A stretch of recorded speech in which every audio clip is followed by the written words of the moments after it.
ਤੇ ਤੁਸੀਂ ਕਿੰਨੀ ਦੇਰ ਤੋਂ ਫਰਾਂਸ ਵਿੱਚ ਹੋ? ਮੈਨੂੰ ਤਕਰੀਬਨ ਹੋ ਗਏ 4 ਸਾਲ ਫਰਾਂਸ ਵਿੱਚ। 4 ਸਾਲ। ਤੇ ਪਿੱਛੇ ਕਿੱਥੇ ਰਹੇ ਹੋ? ਪਿੱਛੇ ਯੂਨਾਨ 2 ਸਾਲ। ਤੇ 6 ਸਾਲ ਇਹਨੂੰ ਪਾਕਿਸਤਾਨ ਛੱਡਿਆ। ਹਾਂਜੀ 7ਵਾਂ ਸਾਲ ਲੱਗਾ ਤੇ है। ਤੁਹਾਡੀ ਤਾਂ ਉਮਰ ਵੀ ਥੋੜੀ जी फजल भाई। मैं निकाह जल्दी आ गया है।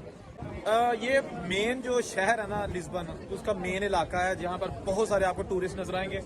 है तो वैसे ਅਸੀਂ ਵੀ ਟੂਰਿਸਟ ਹੀ ਹੈਗੇ क्योंकि ਅਸੀਂ ਵੀ ਫਰਾਂਸ ਤੋਂ ਇੱਥੇ ਆਏ ਆ।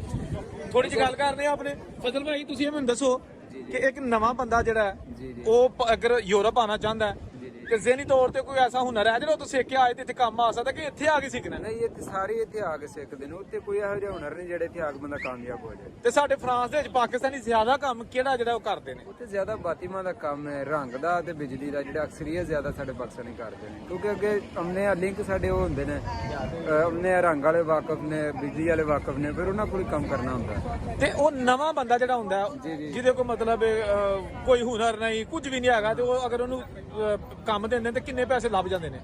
ਵੇਖੋ ਜੀ ਇਹਦੇ ਹੁੰਦਾ ਬੰਦੇ ਦੇ ਅਗਲੇ ਬੰਦੇ ਤੇ ਡਿਪੈਂਡ। ਹੁਣ ਮੈਂ ਆਇਆ ਵਾਂ, ਮੈਂ ਤੇ ਜਿਹੜਾ ਮੇਰਾ ਸ਼ੋਭਾ ਮੈਨੂੰ ਤੇ ਉਹ ਹੀ ਅੱਛਾ ਲੱਗਣਾ ਕਿਉਂਕਿ ਮੈਂ ਬਿਜਲੀ ਦਾ ਕੰਮ ਕਰਨਾ। ਤੇ ਮੈਂ ਤੇ ਮਸ਼ਵਰਾ ਦੇਵਾਂਗਾ ਅਗਰ ਕੋਈ ਫਰਾਂਸ ਵਿੱਚ ਨਵਾਂ ਆਵੇ ਕੋਸ਼ਿਸ਼ ਕਰੇ ਕਿ ਬਿਜਲੀ ਦਾ ਕੰਮ ਕਰੇ।